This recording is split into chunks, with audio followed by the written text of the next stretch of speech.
Hello friends, welcome to TAF IAS Academy. இன்னைக்கு வீடியோல நம்ம ஜூலை 25க்கான கரண்ட் அஃபேர்ஸ் பார்க்க போறோம். சோ ஸ்டார்ட் பண்ணலாம், ரைட்? சோ இன்னைக்கு நம்ம பார்க்க போற திருக்குறள் என்ன அப்படினா ஆள்வினை உடைமை அதிகாரம் பார்த்துட்டு இருக்கோம். சோ அதுல வந்து 9வது குறள், அதாவது குறள் வந்து 619. இதுல என்ன சொல்றாங்க பாப்போமா? ஓகே. அதாவது தெய்வத்தான் ஆகாதேனினும் முயற்சிதான் மெய்வருத்த கூலி தரும் அப்படிங்கறதான் இந்த குறள். தெய்வத்தான் ஆகாதேனினும் முயற்சிதான் மெய்வருத்த கூலி தரும். அதாவது முயற்சியை பத்தி இதுக்கு மேலே வந்து ஒரு எடுத்துக்காட்டு சொல்ல முடியாது அப்படின்னே சொல்லலாம். இதில் என்ன சொல்கிறாங்கன்னா, தெய்வத்தோடு என்ன பண்ணுறாங்கன்னா முயற்சி வந்து கம்பேர் பண்ணி பேசுகிறாங்க.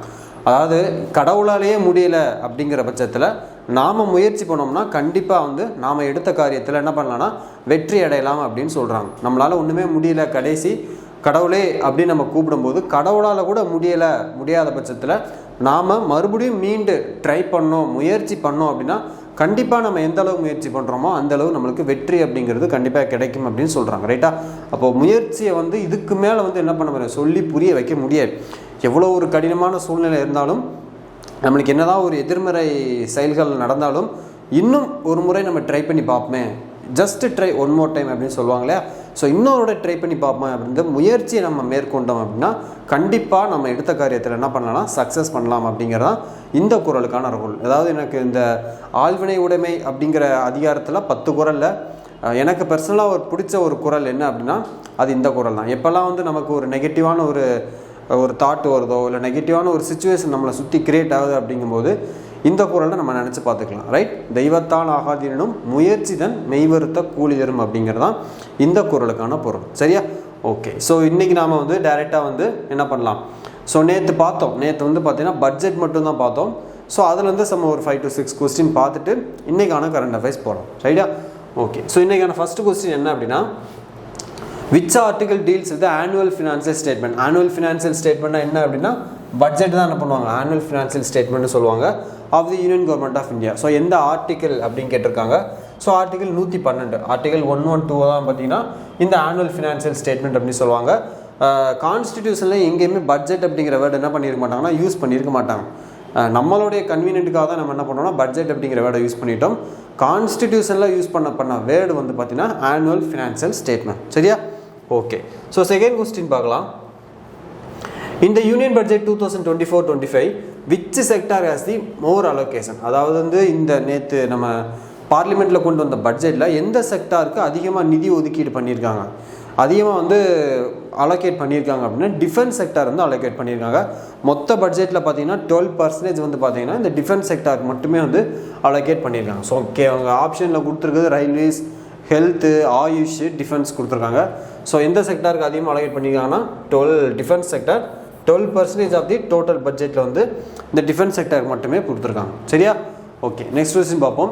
இந்த union budget 2024-25 which of the following cancer treatment drugs, எப்படி cancer treatment drugs have been fully exempted from the custom duty. அதாவது சுங்கவரின்னு சொல்லுவாங்க இல்லையா, அந்த சுங்கவரியில் வந்து ஒரு 3 கேன்சர் ட்ரீட்மெண்ட் ட்ரக்ஸ்னால் அந்த இடத்துல வந்து மெடிசின் சொல்லலாம், டேப்லெட் கூட சொல்லலாம்.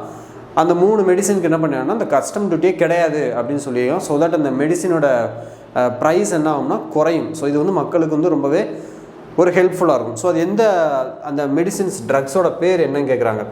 ட்ராஸ்டுசுமாப் டெரக்ஸ்டிகன், ஓகே, இதுவும் வரும். Osimertinib, okay right.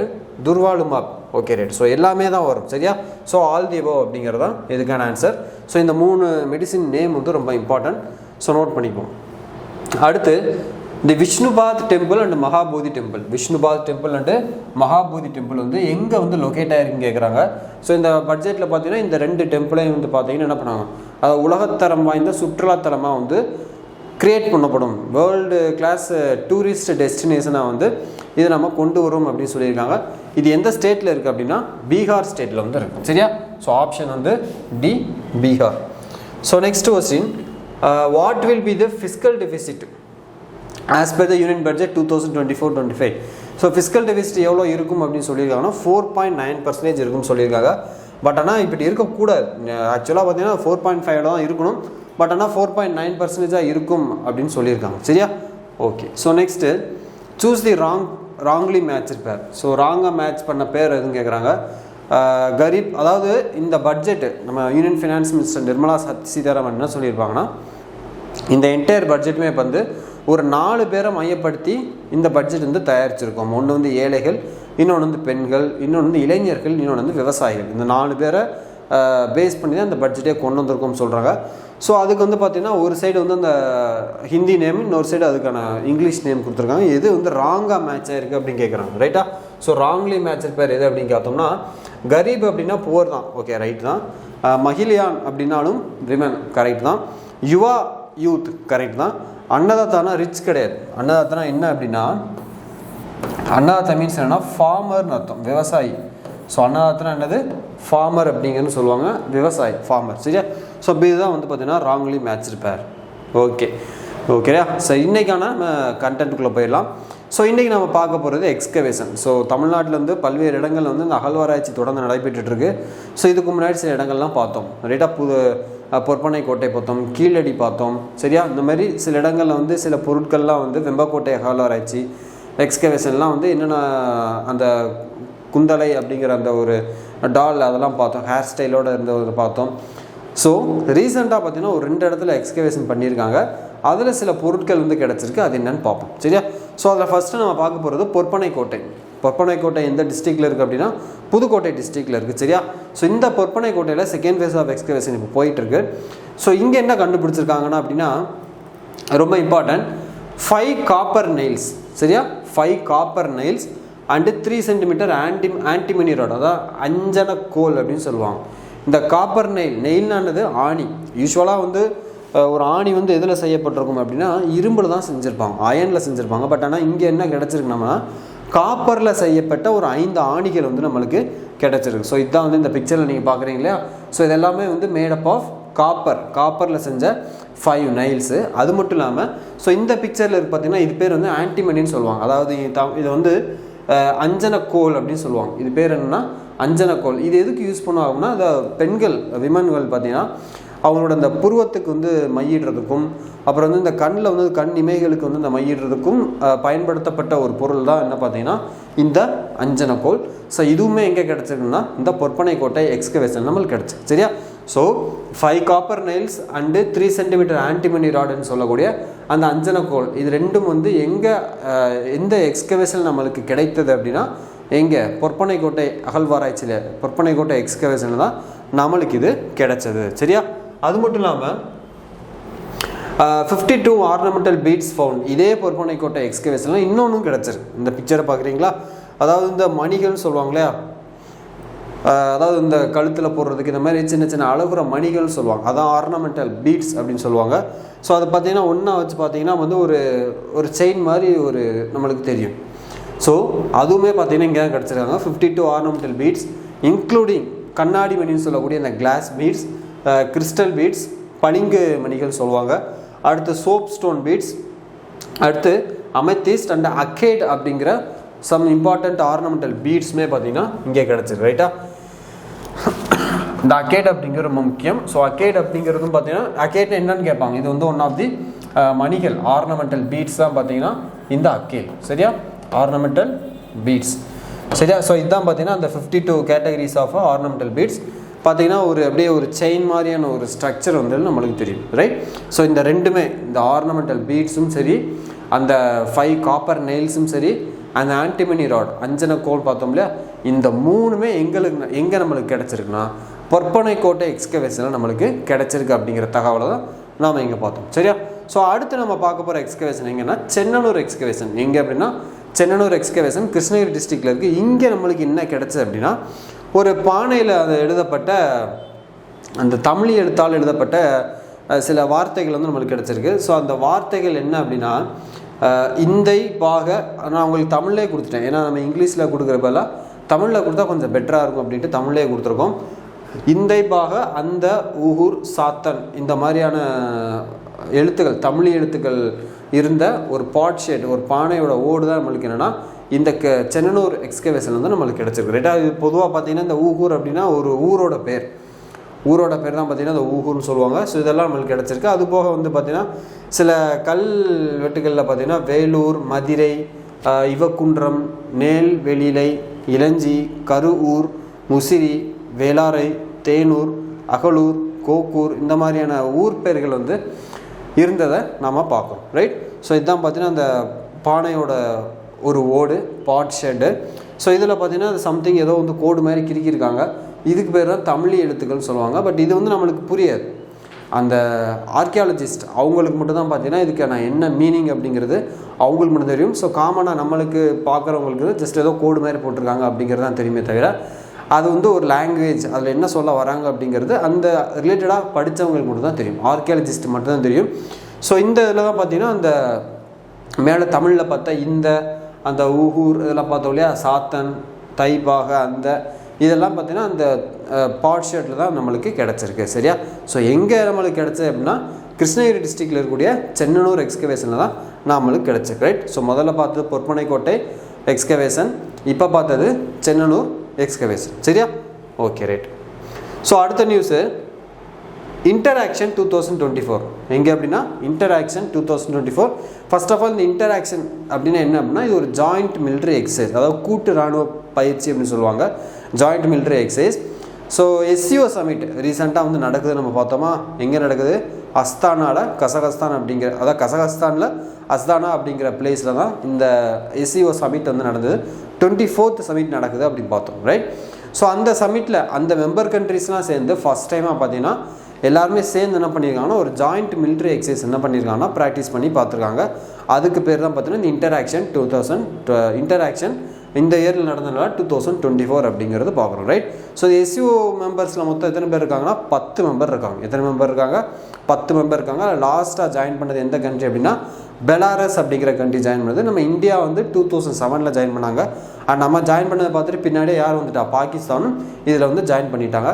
இந்த இன்டராக்ஷன் ஜாயிண்ட் மிலிட்ரி எக்ஸசைஸ் எங்கே நடந்தது அப்படின்னா சைனாவில் நடந்தது அப்படிங்கிறது நம்ம தெரிஞ்சுக்க வேண்டிய விஷயம், ரைட்டா. என்னதான் நம்மளுக்கு சைனாவுக்கு வந்து அந்த சில பார்டர் இஷ்யூஸ் அப்புறம் மற்ற சில பிரச்சனைகள் இருந்தாலும் இந்த சமிட்டில் வந்து பார்த்திங்கன்னா எல்லாருமே சேர்ந்து ஃபஸ்ட் டைமாக பார்த்திங்கன்னா ஒரு கூட்டு இராணுவ பயிற்சியில் ஜாயிண்ட் மிலிட்ரி எக்ஸசைஸில் நம்ம வந்து கண்டக்ட் பண்ணியிருக்கோம் அப்படிங்கிறது குறிப்பிடத்தக்கது, ரைட். ஸோ இதில் பார்த்தீங்கன்னா சாங்காய் கோஆப்ரேஷன் ஆர்கனைசேஷன் இது வந்து ஒரு ஆன்டி டெரரிசம் ட்ரில்னா வந்து எக்ஸசைஸ் சொல்லுவாங்க, தீவிரவாத தடுப்பு எக்ஸசைஸ்னு சொல்லுவாங்க.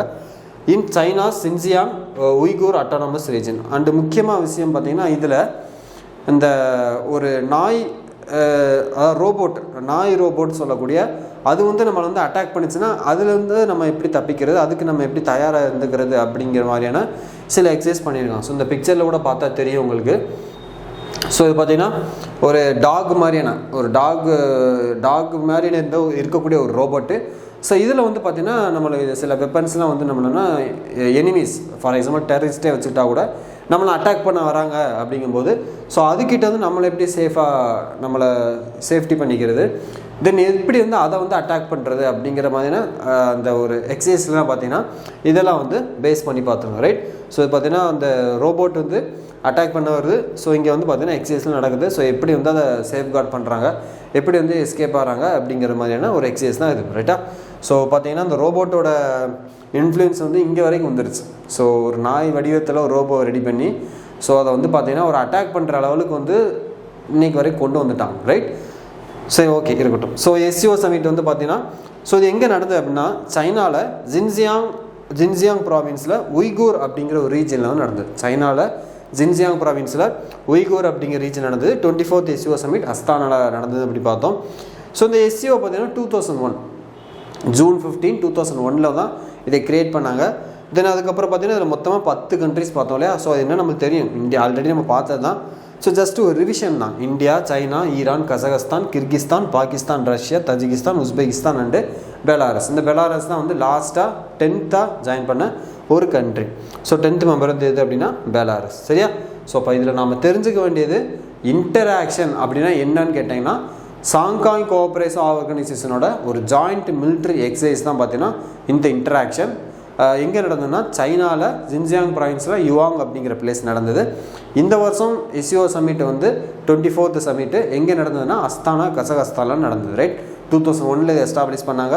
மொத்தம் 10 கண்ட்ரி. லாஸ்ட்டாக ஜாயின் பண்ணது பெலாரஸ். இந்தியாவும் பாகிஸ்தானும் 2007 வந்து ஜாயின் பண்ணியிருக்காங்க. இதோட ஹெட் குவார்ட்டர் வந்து சைனாவில் வந்து இருக்குது, சரியா. ஓகே, இதுதான் பார்த்தீங்கன்னா இந்த இன்டராக்ஷன் 2024. ஸோ புரிஞ்சிருக்கும்னு நினைக்கிறேன். ஸோ அடுத்து ஸோ இந்த பிக்சரில் இருக்கிறவங்க எல்லாருக்கும் தெரியும், ஒரு ரிலையன்ஸ் ஃபவுண்டேஷனோட நிறுவனர் ஸோ நீதா அம்பானி. சரியா? ஸோ இவங்களை பற்றி என்ன சார் நியூஸ் அப்படின்னா 142nd international Olympic committee session 142nd international Olympic committee session வந்து பார்த்திங்கன்னா மறுபடியும் பார்த்திங்கன்னா இவங்களே வந்து மெம்பராக வந்து ரீஎலெக்ட் பண்ணியிருக்காங்க. ரைட்? ஸோ அதான் இங்கே பார்க்க போகிறோம். யுனானிமஸ்லி ஆர் அனானிமஸ்லி கூட சொல்லலாம். Unanimously reelected as International Olympic Committee member. Anonymously என்னது, எல்லாம் வந்து ஒருமித்த ஒன்றா சேர்ந்து யாரும் எந்த விதமான எதிர்ப்பு தெரியாமல் 100% என்ன பண்ணியிருக்காங்க, இவங்களே மறுபடியும் மெம்பராக வந்து சூஸ் பண்ணியிருக்காங்க அப்படிங்கிறதான் யுனானிமஸ்லின்னு சொல்லுவாங்க. First Indian woman to join the international Olympic committee in 2016. So 2016 முதல்ல இந்தியாவிலேருந்து ஒரு பெண்மணி வந்து பார்த்திங்கன்னா இந்த கமிட்டியில் ஜாயின் பண்ணுறாங்க. அது யார் அப்படின்னா இந்த நீதா அம்பானி. ஸோ மறுபடியும் பார்த்திங்கன்னா இவங்களே என்ன பண்ணியிருக்காங்கன்னா ரீஎலெக்ட் பண்ணியிருக்காங்க அப்படிங்கிற இன்ஃபர்மேஷன் தான் நாம் இங்கே பார்க்கணும். சரியா? ஓகே.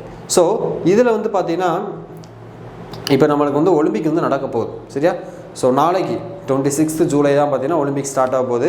ஸோ ரொம்ப வேர்ல்டே வந்து ஒரு என்ஜாய்ஃபுல்லாக காத்துக்கிட்டு இருந்த ஒரு தருணம் வந்து கூடிய சீக்கிரம் இன்னும் கொஞ்சம் நேரத்துலேயே வந்து ஸ்டார்ட் ஆக போகுது இல்லையா? ஸோ இந்த ஒலிம்பிக் வந்து பார்த்திங்கன்னா சம்மர் ஒலிம்பிக். சரியா? மொத்தமாக 2 ஒலிம்பிக் இருக்குது, சம்மர் ஒலிம்பிக், வின்டர் ஒலிம்பிக்கு. இப்போ நம்ம கண்டக்ட் பண்ண போகிறது வந்து summer Olympic. So winter Olympic எங்கே கண்டக்ட் பண்ண போகிறாங்க அப்படின்னா ஆக்சுவலாக வின்டர் ஒலிம்பிக் வந்து பார்த்திங்கன்னா அடுத்து 2026 நடக்கணும். சரியா? ஸோ 2 இயர்ஸ்க்கு அப்புறம் இப்போ 2024 நடக்குது சம்மர் ஒலிம்பிக். 2026 வந்து வின்டர் ஒலிம்பிக் எடுத்து அடுத்து பார்த்திங்கன்னா 2030 வந்து பார்த்திங்கன்னா வின்டர் ஒலிம்பிக் எங்கே நடக்க போகும் அப்படின்னா ஃப்ரான்ஸில். இந்த இயர் வந்து பாரிஸ் ஃப்ரான்ஸ் சம்மர் ஒலிம்பிக் ஃப்ரான்ஸில் நடக்க போகுது நாளைக்கு. அதே 2030 வின்டர் ஒலிம்பிக் எங்கே நடக்க போகுது அப்படின்னா ஆல்ப்ஸ் ஹில் ரீஜியன். அது எங்கே இருக்குது அப்படின்னா ஃப்ரான்ஸில் இருக்குது. ஸோ அங்கே வந்து கண்டக்ட் பண்ண போகிறாங்க. சிமிலர்லி 2034 வின்டர் ஒலிம்பிக் எங்கே நடக்க போகுது அப்படின்னா அமெரிக்காவில் சால்ட் லேக் சிட்டி அப்படிங்கிற பிளேஸில் நடக்க போகுது. ஸோ 2030 ஆல்ப்ஸ் ஹில் ரீஜன் ஃப்ரான்ஸில் நடக்க போகுது. 2034 2034 அமெரிக்காவில் வந்து நடக்க போகுது அப்படிங்கிறதான் நாம் இங்கே பார்த்தோம். ரைட்? ஸோ இந்த இடத்துல உங்களுக்கு ஒரு சின்ன ஒரு ஹோம்ஒர்க்காக தரேன். 2026 வின்டர் ஒலிம்பிக் நடக்க போகுது. அது எங்கே நடக்க போகுது அப்படிங்கிறத சர்ச் பண்ணி கமெண்ட் பண்ணுங்கள். ரைட்டா? ஸோ நான் தி ஹோம்ஒர்க் 2 டேஸாக வந்து எதுவும் கொடுக்கல, கொஸ்டின்ஸ் கேட்கல இல்லை. ஸோ அதனால் 2026 வின்டர் ஒலிம்பிக் வந்து எங்கே கண்டக்ட் பண்ண போகிறாங்க அப்படிங்கிறத செக் பண்ணிவிட்டு சொல்லுங்கள். ரைட்? ஸோ நாளைக்கு அதுக்கான ஆன்சர் பார்ப்போம். சரியா? ஸோ இதுதான் பார்த்தீங்கன்னா இந்த நியூஸு.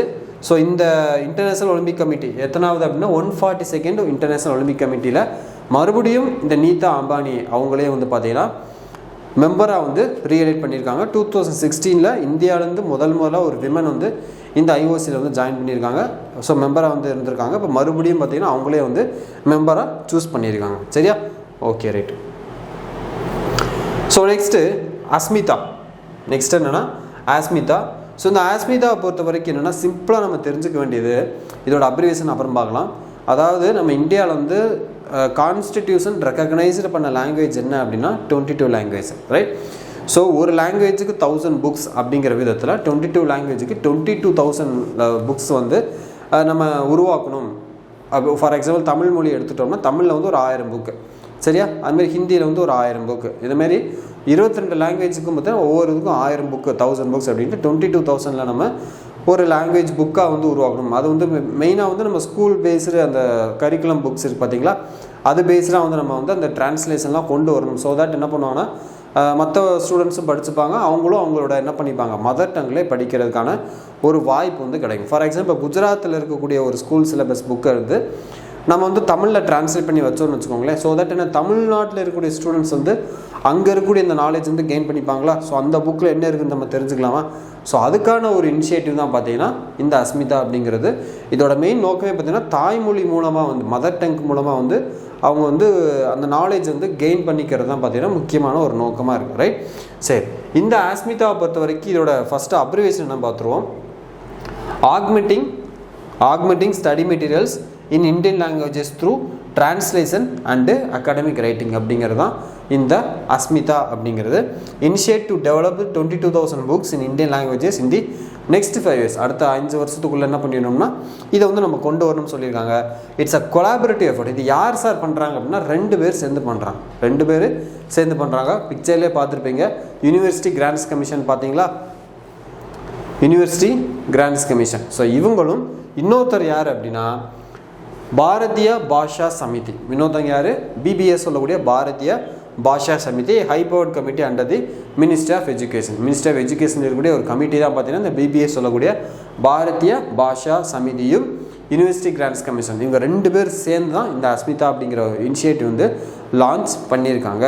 ரைட்டா? ஸோ எத்தனை லாங்குவேஜ் அப்படின்னா 22 லாங்குவேஜஸ். நம்பர் ஆஃப் புக்ஸ் எவ்வளோ? 22,000 புக்ஸ். நெக்ஸ்ட்டு 5 இயர்ஸில் யூஜிசி அண்டு பாரதிய பாஷா சமிதி. அஸ்மிதாவோட மீனிங் வந்து augmenting study materials in Indian languages through translation and academic writing அப்படிங்கிறது தான் இந்த அஸ்மிதாவோட ஃபுல் ஃபார்ம். சரியா? ஓகே, நெக்ஸ்ட் பார்த்துருவோம். Periyar vision OTT platform. Periyar vision OTT platform. First of all OTT அப்படின்னா என்ன? அஃப்கோர்ஸ் எல்லாரும் தெரிஞ்சிருக்கும், ஓவர் தி டாப் அப்படின்னு சொல்லுவோம். ஸோ இப்போல்லாம் நிறையா மூவிஸ்லாம் பார்த்தீங்கன்னா இந்த ஓடிடிலாம் ஒரு நெட்ஃப்ளிக்ஸ் சொல்லட்டும், இல்லை வந்து பார்த்தீங்கன்னா சன் நெக்ஸ்ட்னு சொல்லலாம், அப்புறம் டிஸ்னி ஹாட் ஸ்டார், இந்த மாதிரி நிறையா வந்து பார்த்தீங்கன்னா ஓடிடி பிளாட்ஃபார்ம் இருக்குது. அந்த வரிசையில் பார்த்தீங்கன்னா முதல்ல இன்னொரு ஒரு ஓடிடி பிளாட்ஃபார்ம் கொண்டு வந்திருக்காங்க. அதுக்கு பேர் தான் பார்த்தீங்கன்னா இந்த பெரியார் விஷன். சரியா? அதுக்கு பேர் என்ன அப்படின்னா பெரியார் விஷன். ஸோ பெரியார் நம்ம எல்லாத்துக்குமே தெரியும், ஒரு சமூக சோசியல் ரிஃபார்மர்னு சொல்லலாம். ஸோ மூட நம்பிக்கையில் வந்து எதிர்த்தவர். ஸோ பல்வேறு காரணங்களுக்காக சிறையில் சென்று மக்களுக்கு வந்து அந்த மூட நம்பிக்கையை பற்றின ஒரு விழிப்புணர்வை ஏற்படுத்தி அதிலேருந்து வெளியில் கொண்டு வந்தவர்.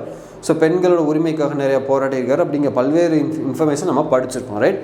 ஸோ அந்த பேரில் அவருடைய பேர்லேயே பார்த்தீங்கன்னா பெரியார் விஷன் அப்படின்ட்டு ஒரு ஓடிடி பிளாட்ஃபார்ம் வந்து என்ன பண்ணியிருக்காங்கன்னா உருவாக்கி கொடுத்துருக்காங்க. இதோட டேக்லைன் தான் பார்த்தீங்கன்னா everything for everyone. So இங்கே தெரிஞ்சிருக்கா, எவ்ரிதிங் ஃபார் எவ்ரி ஒன் அப்படிங்கிறது தான் இந்த பெரியார் விஷனோட ஒன் ஆஃப் தி டேக்லைன்ஸ். ரைட்டா? ஸோ லான்ச் பண்ணது வந்து நம்ம பெரியார் ஸ்டார்ட் பண்ண பார்ட்டி என்னது? திராவிட கழகம். இப்போ அதோட கரண்ட் பிரசிடெண்ட்டாக இருக்கிறது கே வீரமணி. சரியா?